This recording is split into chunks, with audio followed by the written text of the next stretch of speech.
addaa qulqullina olaanaa farniicharaa Mantasna. Farniicharoota manaaf reesturaantii fi tajaajila dhaabbilee garagaraaf oolan ogeessota beekamtii qabaniin ni oomishna. Ajaja keessaniin biyya alaarraayis ni beeksisna. Maamiltoota keenya tajaajila geejjibaa ni mijeessina. Teessoon keenya magaalaa Adaamaa gamoo Elemoo Qilxuu jalaa fi giddugala gabaa Gimbii. Finfinnee naannoo Qaallitti gamoo Shaggar Darbii lammaffaa, magaalaa Shaashamannee naannoo Appoostoo gamoo Beekeraa irratti nu argattu. Farniicharaa Mantasna.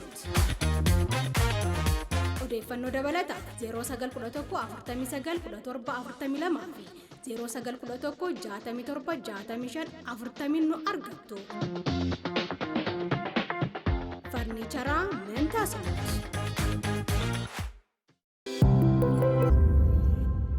Ashamaa harka fuunee kabajamtoota daawwattoota keenyaa nageenya keenya kan jaalaa bakka jirtan maraatti isin geessu isin jenna. Kun Maayaa Show yeroo mara sagantaa dhaabbata maltiimiidiyaa Siinqee fi OBN waliin ta'uudhaan isiniif tamsaa'u jechuudha. Amma yeroon itti argamnu qammee waan ta'eef qammeedhaan wal qabatee shinooyyeetu yaadatama. Waa hedduutu jira waan ta'eef har'aan tanaa keessummaa godhadhee istiidiyoo Maayaa Showtti kan inni affeeree weellistuu isin jaallattan. Ani hedduudhaan jaalladha. Simboonee addunyaati. Simboonee baga nagaan dhufte. Baga nagaan na eegde. Hayyee qaammee wajjin kaabaa hedduutu jira. Qaammee tana mee akkamii yaadatta? Qaammee waan baay'ee yaadatamti. Ayyaana jalqabaati, ayyaana dubaraati. Kanaaf ati yaadatta. Si of duubatti si deebisti waan ijoollummaa kee yaadatta. Kanaaf qaammeen waan baay'ee waan of keessaa qabduuf waa hedduu si yaadachiifti. Eeyyeen qaammeen waa hedduu qabaa. Ayyaanota hunda duraayyuu qaammee dursa jaanii warri beekanii. Ati immoo weellee shinooyyee kanaan hedduudhaa beekamta. Ijoollummaadhaan mee akkam ture? Ijoollummaadhaan egaa mana barumsaa cufattee galtaa yeroo keenya mana barumsaa naa cufame adda galtaa waliin agartuu. Keewuma keessa oolta waan ta'eef yeroo qaammeeti kan dubaroonni deebinee wal agarra. Hai. Osuma waa'ee qaammee haasofnu sagalee ijoollee dhageessi warra qaammee sirbu.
Baga waggaa nagaa geessan bara baraan gahaa. Benkuni bukifana, benkuni bukifana. Gurguddaan keessa yaa'e fitina guddifana. Shinooya shinooye, shinooya shinooye. Shinooya shinooye, qameera maskalooye.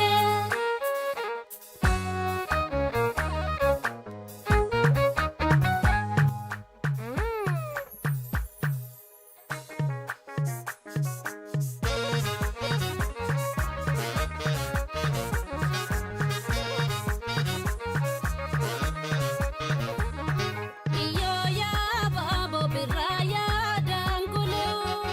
Iyo ya babo biraya dangulu. Iyo ya babo biraya dangulu. Iyo ya babo biraya dangulu. Dangule jedhu wana di tokko wana di tokko eruma jedhu wani nolle tokko ya babo biraya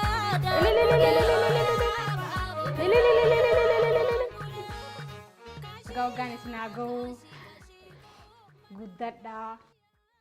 Aseesa bobaare goota biraan barinooda.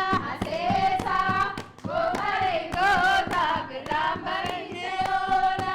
Aseesa agobaare goota biraan barite hooda. Aseesa gobaare goota biraan barite hooda. Aseesa jedhanii garaa nuraasanii maaloo yaa'iriyaa. Haddaan nu baasanii si dedde hiriyoonni. Aseesa gobaare goota biraan barite hooda. Aseesa agobaare goota biraan barite hooda. Aseesa gobaare goota biraan barite hooda.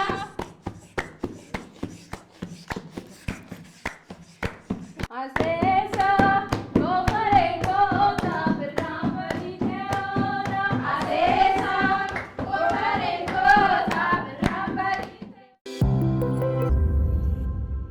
Hayyi haa kabajamtoota daawwattoota keenyaa tapha qaammeerraa deebinee kan jirru simbooniin hin danda'amne dhukkeerraa haastime.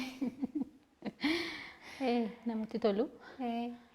Mee akkamii yaadatta qaammee kana yaadannoo addaa qabdaa qaammeedhaan wal qabatee? Qaammee gaa sitti tolu. Maaliif jennaan goota dheeraadhaaf aadaa kana dhabnee turre. Yeroo waggaa sadanarraa Finfinnee kana keessa gaafa nuti jalqabnee artistoonni Oromoo dubaroonni walitti yaanee sirbinu. Inni kaan nu ari'ataa ture, inni kaan immoo nutti kolfaa ture. Waggaa lama immoo keessa sanumarraan kan ka'e gaddi guddaan nu mudatee obboleessa keenya dhabne. Gidduudhaan koronaan hin dhufe. Yeroo sana keessa immoo anis xiiqii sanaan kan ka'e. Kiliippaa sagantaa kaanii qaammee sana. Ayyaana sanaan kan wal qabate kan hin dur biyyatti hojjechaa ture yaadadhe anis akkan barbaadetti illee hojjechuu baadhu. Xiiquma sanaan anis waggaa sanatti kiliippii hojjedhe. Asaasee kan jiru. Ishineedha. Egaa na duras namoota baay'eetu hojjete, artistoonni baay'een hojjetaniiru. Akka waggaa sadan kanaa fi lamaan kanatti egaa goobeen illee baay'ee hojjetameera Finfinnee kana keessatti waggaa sadanarraa jechuudha. Aadaa keenya bal'aa sanatu sirriitti nu beeksisee jalqaba qaammeedhuma ga'a. Kanaaf waan baay'een itti yaadadhasi, waan baay'een itti gammadasi, waan baay'een itti natti dhagahamus jiru garuu amma baay'een gammadaa jira. Mee qaammeedhaan wal qabatee jechuudha. Hagam takka waggaa meeqa qaammee sirbitee haa waggaa tapha qaammee taphattee? Egaa biyyatti ati dhalattee waggaa 10 kaastee waggaa 12 akkasitti qaammee deemtee sirbitaa jechuudha. Qaammee jechuun kan mana barumsaa cuftee galtee deebitee too hiriyoota keetiin waliin argin akka ammaa bilbilli bara keenyas baay'ee baay'achuu baatu kan itti wal argitudha. Qaameen ayyaana guddaadha. Achumaas dhufaan muka akka maatiiwwan keenya nutti haasa'anitti qaameen ayyaana dubartii isa guddaadha jechuudha. Mee qaameen dubartootaa fi mirga addaa takka kannaa jaani. Maaf akkas jaan? Dubara qaamee dubara tubaa jechuun aadaan egaa achi akka maatiin keenya nutti himaa guddannetti dubarri gabaan dhaqxutu jira dur jechuudha. Manni barumsaa hin jiru. Dubarri nama fuuldura teessee bunallee dafistee buna jala teessee haasaa namoota gurguddaa wajjin haasoftu jedhama. Mirgi itti kennamu dubara mana jirtutti jechuudha. Dubarri manaa baatee gabaa dhaqxu iddoo adda addaan deemtu manuma keessatti carraa ennaa heerumtu qofaa malee kan gara gabaa dhaqxu carraa maatiin buna danfisuu qoraan cabsuu waan mana keessaa hojjechuu malee carraa mana barumsaa achi as dhufaa dur jechuudha hin qaban. Yeroo kan bahu yeroo qaamee wal argu dubaroonni jechuudha. Gaafa sana akka barbaaddeetti uffatta, akka barbaaddeetti hiriyoota kee argatta, akka barbaaddeetti gammaddee wajjin taphatta.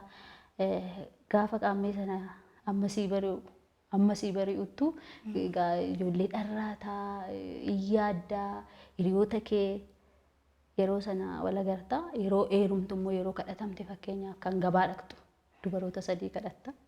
Akka keenya nuun jedhanitti bara keenyallee sun hin turre. Yeroo sana immoo yeroo heerumuudhaaf guyyaan 15 hafuudha kan gabaa dhaqxu dubarri Oromoo dur jechuudha akka maatiin. Maal godhu deeman? Meeshaa bitanii? Meeshaa bitatu. Hiriyoota 3 addooyyee gaafatu, addooyyee sana qabatataniitu meeshaa bitatu guyyaa 15f egaa torbanarraa heerumtii gaafa deemu sirba dhaabbannaatu jira. Heerumuudhaaf sirba dhaabbatti. Gaafa sirba dhaabbattu addooyyonni fi hin dhufuun sirbuuf galgala jechuudha. Galgala guyyaa 15f sirba dhaabbata jedhanii kan hiriyoonni ishii dhufanii itti bashannananii gaafa koosoo waan jedhamu jira. Haadichi illee bal'aadha. Amma fuulduratti sirba cidhaa waan hojjechaa jiruuf waan sanaa wal qabatee hojjechuun kiyyan wal rabbeedha. Gaafa koosoo dhugdu sana dubaroonni dhaqanii galgala wajjin dhugu. Koosoo jechuun heexoodha. Heexoodha. Heexoo sana gaafa dhugan kan wal arganii dubaroonni gaafa sana bahanii hiriyoota isaanii hiriyaa fi heerumtu sana bashannansiisaa bulu. Carraan dubartoota manaa bahuu yeroo durii sana yeroo kana jechuudha dubaraa kan manaa bahan. Heexoo kana maaf dhugan? Heexoon kun garaan qulqulleessaa akka garaan gaannaa heerumtu midhaan fa'aa akka daftees nyaata baay'istees hin nyaanne garaa gogaa fa'aa jedhamu jira egaa. Isatti mandeema baay'isee wanti hin jedhu. Akka hedduu nyaanne heerumte booda. Soddaa dhaqxee amaatiin nu taasifdi waan jedhamutu jira. Waan baay'ee jira garuu fuudhaaf heeruma kana keessaa fi akka aadaa naannoon itti dhaladhee guddadhee dubaroonni baay'ee mirgi isaanii akka egaa sunullee xiqqoo nuunumallee qaqqabachaa ture numa mana barumsaa irraa maaliin harkaa bayanii jechuufi. Hayyee mee gaafa qaamee taphatan kana waa hedduutu jira achi keessatti. Inni ijoon garuu wadaajii tolfachuu kanatu jira. Wadaajii kanaan wal qabatee mee ati mudannoo addaa yoo qabaatte kanarratti namni wadaajii tolfatee beektaa achirratti harkattee? Wadaajiin kun akka naannooti. Amma nuyi naannoo keenya naannoo gara naannoo itti dhaladhee aanaa jibaati naannoo godinni kiyyaa Amboodha. Hin jiru naannoo keenya waa'ee wadaajii jedhamu kun naannoo keenya hin jiru garuu naannoo biraatti jiraachuu mala. Keenya mirgi dubaraallee kan itti eegamu kan sidhibu gaafa qaamee sana dubarri hin butamtu. Dhiirrillee jalaa gora karaa naannoo keenyaa jechuudha. Kanaaf waa'ee wadaajii naannoo keenyatti. Amma naannoo giddu gala kanatti keessumattuu Bishooftuu Duukame kana waan harkee tapha kanarratti deemee gaafa dubarroonni taphatan sa'aatii tokkotu jira. Sa'a sanitti dhiirtiin laallatteetuma deemtee hoffiftee hin miitu garuu ni dhungatti wadaajii godhatee jaan. Akkasii ta'a. Ni dhungatan jechuudha. Nu biras jira. Dubara barbaaddee inni laallatta. Gaaf sana keenya jira garuu wadaajii kan jedhamu gara naannoo biraatti wadaajii dhuunfaa qabattee akkuma yeroo ammaa akka hiriyaa qabatanii jedhamu sana hin qabatta wadaajii kan jedhamu jechuudha naannoo biraatti. Keenyas gaaf sana ni laallatta. Maaliif margarra fa'aa buufattaa yookaan inni immoo kuffifattaa dubaroota jechuun bareedan keessaa sun jira. Nu biras jira sun. wadaajii kanatu katti na ibsiteetu. Isaan amma warri gurguddoon hoggaa ibsatan akkas jaan yeroo baay'ee. Mee ati amma weellee Shinooyyee kana qabda. Shinooyyee kana keessatti waa hedduu haasteeti kan jirtu keessumattuu qaammeedhaan wal qabate. Qaammeen hagamta akka aartii keenyaaf gumaacha godha jettee yaadda. Achi keessatti amma waan sirban jira. Haala uffannaa isaanii, haala deemsa isaanii, nyaata isaan qopheeffatantu jira. Mee gumaachi aadaan kun aartiidhaaf qabu akkamittiin ibsita? Aadaan kun baay'ee itti deemamuu qaba. Maaliif aadaa achi as dhufaa dhaloonni amma gaafa sirbanii guguddaan keessaa yaa'ee xixinnaatti guddifannaadha. Aadaan Oromoo waan silaa akka addunyaatti waan amma mirgi dhala namaa jedhamee itti haasa'amee addunyaan irratti bultu suni aadaa Oromoo kana keessa jira. Amma mirga dubartii fakkeenyaa fudhadhu.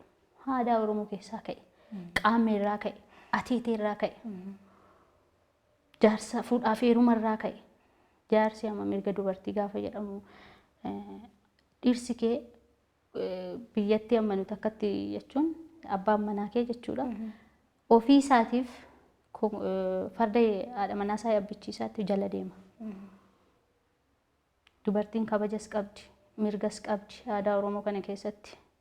Kanaaf qaammeen kun immoo maal godhaa yoo aadichi kun itti fufaa dhufe amma dhaloonni irraa nurraa dhaalaa dhufe mirga sanas baraa guddata. Saafuuf safeeffannaa uummata isaatii. Lammata immoo milkii waan jedhamus qabdi qaammeen. Amma ijoollee duudaadha waan uummata akka hin beeknetu ijoollee nama dhufanii ijoollee xixiqqashuun kun gaafa fakkeenya garaa ati barana ni heerumta taatee ilmoo dhabda taanaan bara dhuftutti qaammeedhaa wareegaa jedhama. Dhaqxeetu yoon bara dhuftu ani ilmoo argadhe ilmoo koo yoo rabbi naa kenne waan akkanaan isinii godha jetti qaammeedhaan dubaroota qaammee dhufanii akkasuma hin argatti. Kanaaf qaammeen milkii mataa isheetis qabdi, safuuf safeeffannaas of keessaa qabdi. Too haadichi sirriitti itti nuufuufe ammayyuu egaa nuti waggaa lamaanarraa waggaa sadanarraa gaafa hawwiin fa'aa hojjetan gaafa lubbuu ishee Amaaruu Teenesh Girmaa hojjettu akka ittiin baramne amma baay'ee nu baramaa jira. Finfinnee keessattis baramaa jira. Waggaa darbees immoo Adaamaa kana keessatti hojjenneeti galii ittiin sassaabnee namoota nu jalaa dhukkubsatan gargaaraa turre artistoonni Oromooti. Kanaaf artistoonni ammas kan achi as dhufanis yoo ta'e kan ol dhufaa jiranis xiyyeeffannaan ati eenyummaa keetti ibsitu aadaadha. Aadaan kee eenyummaa keetti ibsa. Maali akkamitti akka dhalattee fi akkamitti akka guddatte aadaa kee irraa ka'uu qabda. Kanaaf aadooti artistii jechuun immoo waan badee tokko mul'isuu, waan wallole tokko walitti araarsudha. Hayyee ammaan dura magaalota Finfinnee fi akka ammaatti kaasee kana Adaamaattis magaalaa keessa deemtanii qaammee yaadachiisaa taphachaa aadaa kana guddisuudhaaf tattaaffachaati kan turtanii barana hoo maal yaaddanii itti deemtamoo hojii kana keessatti isin ilaalu waan ta'eef. Barana anillee akka carraa ta'eeti gidduudhaan nanda'ee itti xiyyeeffadhee wanti jechuu baadhullee itti haasa'aa turre. Jiituu fa'aalis wal bilbilee artistoota tokko tokkoon maal gochuu qabnaa barree gaddaa akkasitti hojjenne barana immoo akkamitti hojjechuu qabna waan jedhuun egaa amma yoo naamaas nama deebinaa deebises yeroodhaaf hin arganne. Egaa itti deemna ayyaannis egaa barana waan uumaa hojjechaa jiru natti fakkaatu. Hayyee kabajamtoota daawwattoota keenyaa kan daawwachaa jirtan sagantaa Maayaa Shoo walta'iinsa maltiimiidiyaa Siinqee fi OBN waliin ta'uudhaan kan isin qophaa'u keessummaan keenya har'aa Simboonee Addunyaadha. Weellee isii daawwanneeti walitti deebinaa jechuudha. Turtii gaariin isiniif hawwa.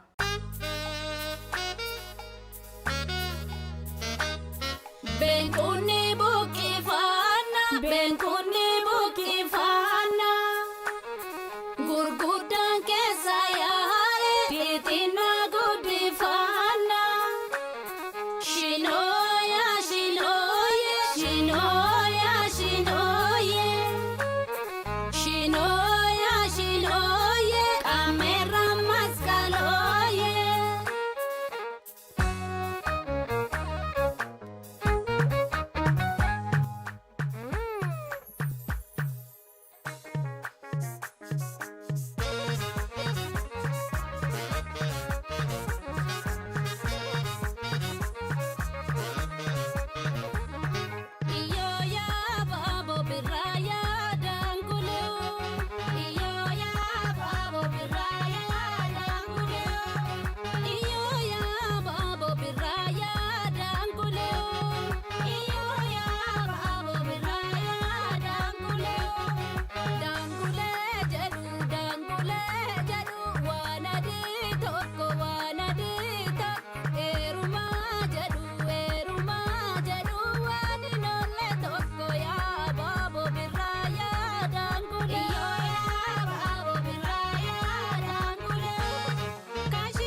miidhagina addaa qulqullina olaanaa farniicharaa Mantasnoo. Farniicharoota manaaf reesturaantii fi tajaajila dhaabbilee garagaraaf oolan ogeessota beekamtii qabaniin ni oomishna. Ajaja keessaniin biyya alaarraayis ni beeksisna. Maamiltoota keenya tajaajila geejjibaa ni mijeessina. Teessoon keenya magaalaa Adaamaa gamoo Elemoo Qilxuu jalaa fi giddugala gabaa Giimbii. Finfinnee naannoo Qaallitti gamoo Shaggar Darbii lammaffaa, magaalaa Shaashamannee naannoo Appoostoo gamoo Beekeraa irratti nu argattu. Farniicharaa Mantasnoo. Odeeffannoo dabalataa 0911 49 17 42 fi 0911 67 65 40 nu argattu. Farniicharaa Mantasnoo.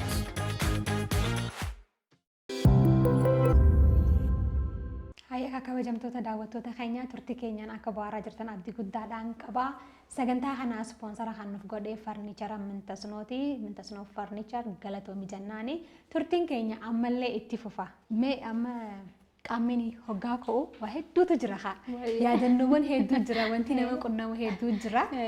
Keessattuu immoo ati nama qaammee taphatee guddate tokko ammas aadaa kanarratti hojjechaa kan jirtu. Mee yaadannoo addaa maal yaadatta amma qaammeen hoggaa dhufu? Egaa yaadannoo waan baay'ee yaadatta. Qaammeen dhufu waan baay'een qaba. Isa keessaa yeroo ayyaana durmaatiin keenya uffata huccuu nuu bitu, kophee nuu bitu. Egaa galgala mataa koo dura keewwadhe.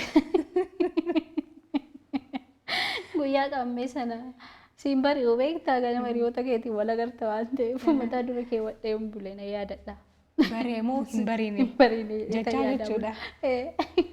Hayyee bareedaadha. Wanni biraa immoo bakka takka immoo deemee waa hin argeensi haasaa atillee mudannoo akkanaa qabaachuu dandeessa. Ijoollee dhiiraa lamatu intala takka laalan jechuudha. Shamarree sirbitoota warra sirbitoota haasaa ni laallatanii deemanii amma hoonis deemee qabachuuf deema. Inni haanis qabachuuf deema. Wanni akkanaas qunnamee ni beekaa? Inni gaaddoo adda addaatu si qunnama. Egaa yeroo qaammee kan wal lolanis na qunname. Sirra wal lolan moo nama biraa warra wal lolan?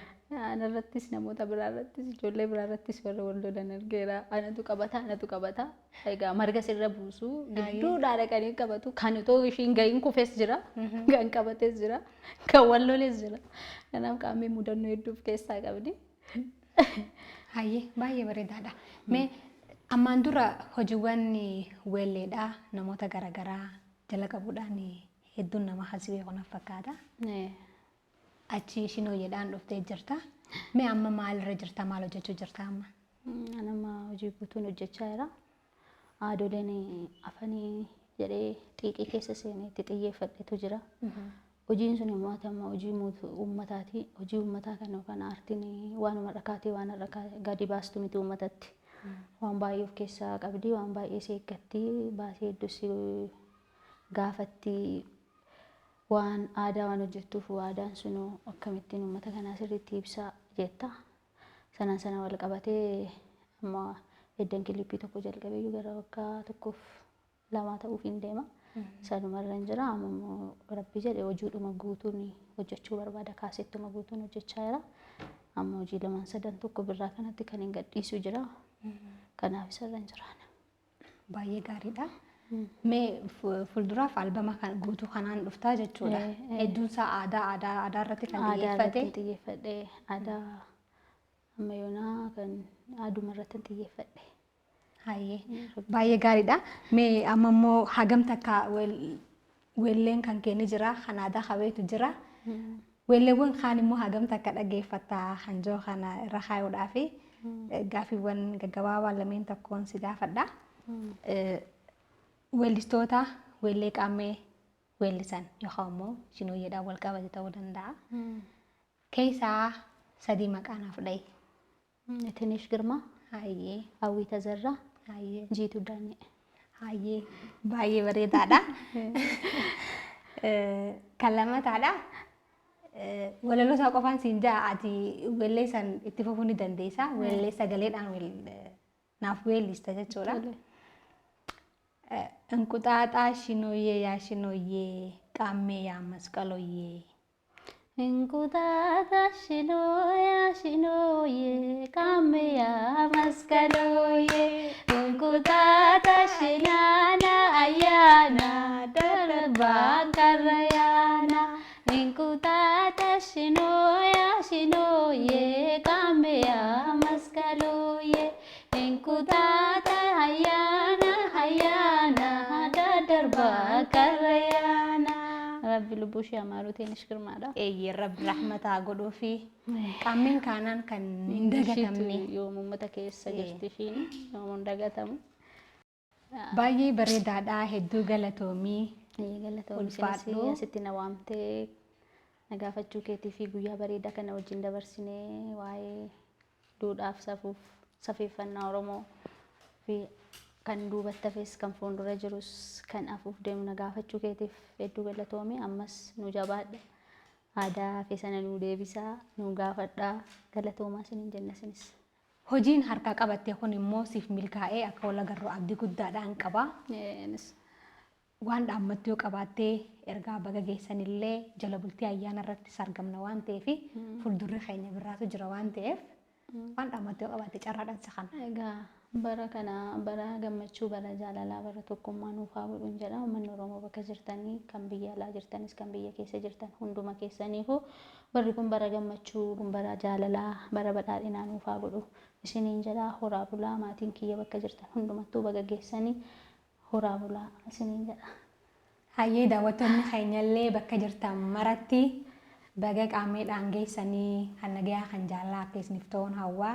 kanatti aansuudhaan immoo dookumantarii gabaabaa qaamee irratti xiyyeeffatee isinaaf ferreeti hamma torbaanitti torbaan gaarii isiniin jenna ispoonsariin sagantaa kanaa Mintasnoof Farnicharii Mintee Farnichar hedduu galatoomii horaa bulaa qaamee gaarii isiniif haa ta'u isiniin jedha.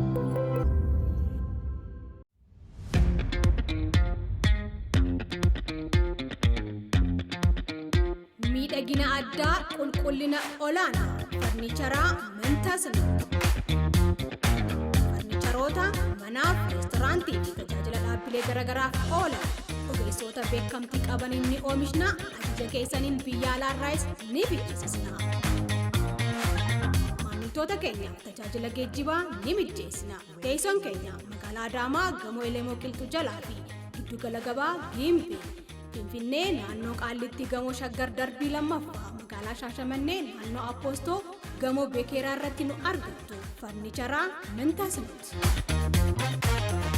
Odeeffannoo dabalataa 0911 49 17 42 fi 0911 67 65 nu argattu.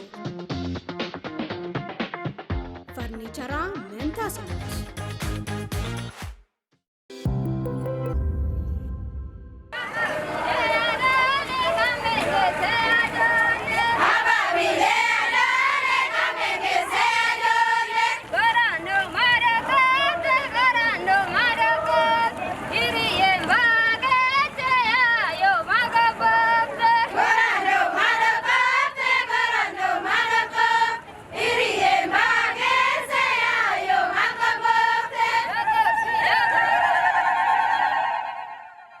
Turan sinagaw, amandina agaw, bimatenya biya nagara binago, kadaroba, sini kufa kapina, siban horabula.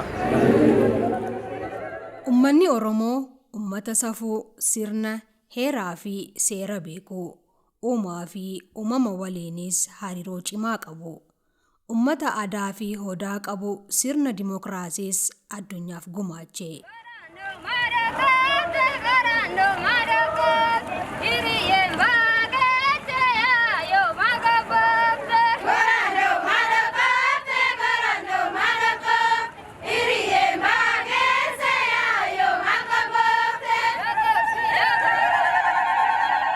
Oromoon taateewwan adda addaarraa ka'uun qoqqoodiinsa yeroo akkasumas waggaa lakkaa'ata. Dhahaan Oromoo bara dheeraaf dhimma ittiin bahamaa ture kun urjii lakkaa'uun sochii addeessaa yookaan baatii teessuma urjiilee fi kanneen kana fakkaatan irratti kan hundeeffamedha. Keessattuu godaansa gadaa, buttaa qaluu, seera caffee fi kanneen kana fakkaatan yoo raawwatu dhaha giddugala godhateeti. Dhaha kanaan wal qabatee Oromoon bacaqii gannaa bahee booqa birraan yoo wal arku, bishaan boorre'ee yoo xaliiluu fi firrii fi aanteen asii achi yommuu wal arku sirnaa fi aadaa yeroo kana ittiin kabajuu qaba. Aadaalee kanneen keessaa ayyaanni ilillii yookaan qaammee iddoo tokko tokkotti ammoo ingiccaa yookaan daddarbaa jedhamuun beekamu isa tokko. Sirna ayyaana ilillii yookaan qaammee naannoo Bishooftuutti gaggeeffame irratti argamuun haala kabaja ayyaana kanaa isiniif qindeessinee jirraatii itti dhiyaadha.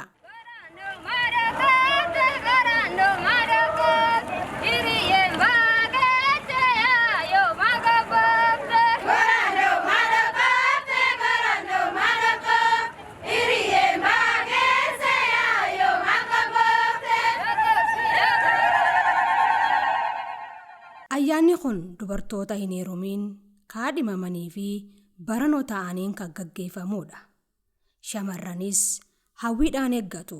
Guyyaan kun guyyaa bilisummaa isaanii waan ta'eef. Ayyaana ilillii kana yeroo kabajnu faaruu jennu qabna. Jalqaba faaruun jennee jalqabnu abaabilee yaadoon qaameen geechee yaajoolle jenneetu wal waamna. Ayyaanni ilillii yookaan qaammeen kun adeemsaa fi akkaataa mataa isaa qaba. Jala bultii ayyaanichaa qunnii buqqifannaarraa jalqabee hanga barra heegaree nagaya dhaammatanii adda bahanitti sirna mataasaa danda'e qaba. Qunniin gaafa jala bultii buqqifamee ala bulfatama. Offaayanii qunnii buqqifatanii qunnii ala bulfatanii bariisaa san mootii isaanii qabatanii darbaa deemuu jechaadha. Darbaan kan deemamu mana abbootii warraa fi haadha warraan jiran isheen barreen gaddaa heerumte illee barana bira dhaqamaa jechaadha. Darbaa kana keessatti qunniin maaliif tajaajilaa yoo jenne shamarree takka dargaggeessi tokko yoo jaalate yeroo ishiin darbaa darbuudhaaf deemtu keessaa laallatee kuffisee dhungata. Sirna qaadhimaa aadaa naannoo kana keessumaayyuu aadaa Tuulamaa keessa aadaa tokkodha jechaadha. Nyaata san eega nyaatanii guutummaatti xumuruus baatan irreessa yookaan qunnii san irra godhu. Qunnii irra godhan jechuun san booda nyaatan. Ergaa mataa isaa qaba innis jechuudha. San booda sababbiin hin nyaatamnee fi tokko manni biraa isaan eega, warri biraa isaan eega.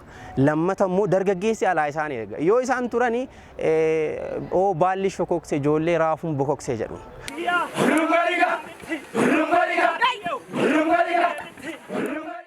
Tuutni shamarran ayyaanichi heeyyamamuu fi mootii mataa isaanii qabu. Mootiin durbaa tuusa san qajeelchuu muuda dhalee yookaan dhadhaa isaanitti dibuu yeroo dargaggeessi dhungoof dhufu dubartoota irraa loltee irraa ittisuu baalcha ayyaanichaa sassaabuu fi sa'aatii fi haala sochii isaanii to'achuun gahee isiiti. Dirree ulfoo kanarrattis wanta jennu qabna. Mudaayyaa kurfoot hoggaa nu geesse abdaariyyaa ulfoot. Qaammeen irreessaa fi offoltii dirree ulfoo qaba. Warra dhaqan sanarraa akka duudhaatitti maaddii dhalee fi ebba qabu. Kana malees mararoo durbaa qaba. Keessattuu shamarree kan heerumtee fi kan kaadhimamteef mararoon miira addaa qaba.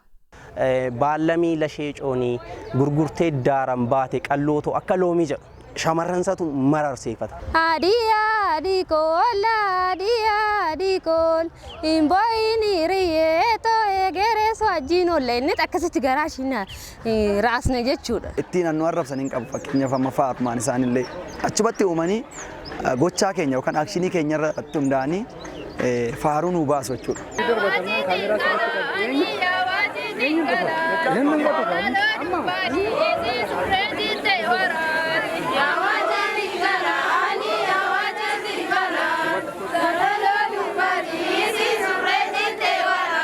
Ayyaanni qaammee kun haalaa fi iddoo irratti hundaa'uun faaruuwwan adda addaas qaba. Dargaggeessis safuu eeggachuudhaan durba jaallatee laallatee dhungata.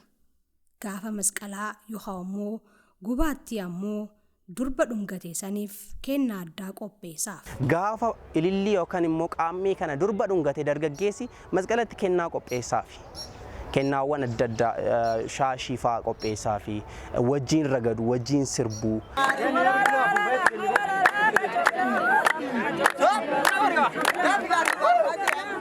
Duudhaaleen aadaa mallattoo ibsama saba tokkooti. Aadaan ammoo bu'uura aartii keenyaati. Kunillee ija aartiitiin ilaalamaa jechuudha. Afoola keessatti ramadamaa jechuudha. Afoolota jira as keessa. Afoolonni as keessatti deeman ergaa mataasaa qabu tokkoon tokkoonsaa jechuudha. Aartii keessumaayyuu diraamaadhaaf barreeffamoota garaagaraatiif ka'umsa ta'uu danda'a. Kanaaf ayyaanni ilillii ayyaana guddaadha. Oromoo hiddi isaa tokko Oromoodha. Tokkummaa Oromoo keessatti gahee guddaa qaba. Faayidaan isaa inni guddaan aadaa fi seenaa fi duudhaa Oromoo bakka itti deebisuudhaaf gahee guddaa qaba jechuudha. Guyyaan har'aa kun baay'ee namatti tola. Qaammee shamarraniiti. Qaammee Oromooti. Gara fuulduraallee akka itti fufee dhaloonni keenya daa'imman har'aa gara fuulduraa cimanii aadaa kana ittuma nuu deeman baay'ee abdii hawwiin qaba. Ayyaanni kun waan gaafatu hunda guunnee akka hawaasa Oromoo guutuu Oromiyaa jirrutti osoo kabajnee yaada kootidha. Fuula duratti jajjabaatee sirnaan wal hubatanii jaalala jidduu kana keessatti umsanii tokkummaa ofii sirnaan cimsanii jidduu tuulamaa kana qofa bichaa oduu hin taane ummanni kara biraatis ummanni Oromoo sabaaf sablammeen hundi isaatu akka gaafa Afrikaatitti akka addunyaatitti akka mul'ate qaammeen Oromoo kun sirnaan hojiirra oolchanii akka sirnaan itti gammadan jechuu barbaadetan. Taateewwan aadaa Oromoo bakka itti deebisu, duudhaa Oromoo bakka itti deebisu, adeemsa isaa eeggatee sirna isaatiitti saglii isaatiin waan raawwatamuu qabu akka itti bakka itti deebi'u seentarii kanarraa waan gaggeeffamuu qabu hunda deeggarsa goonaa jechaadha. Guddina aartii keenyaaf tattaaffiin dagaagina aadaaf taasifamu hundinuu jajjabeeffamuu qabaan dhaamsa keenya. Alla dula galak oga malen devi tu ya kamena gana gani ya rabbi ya irana ganu olchite halkan naganu bulchi aman gargar nu bulchi tola nu wajin nu bulchi na kenya nu guddisi da kenya nu bulchi ikanu qajej lala nu beksis ana nu ken amanu raha qabu tola nu haqabu rabbi sikarane nu awad lafa nu awad ma nu qajeelchisi kuna qajeelu dachi ha qajeelu langen ha qajeelu dana ha qajeelu mana ha dhabu naga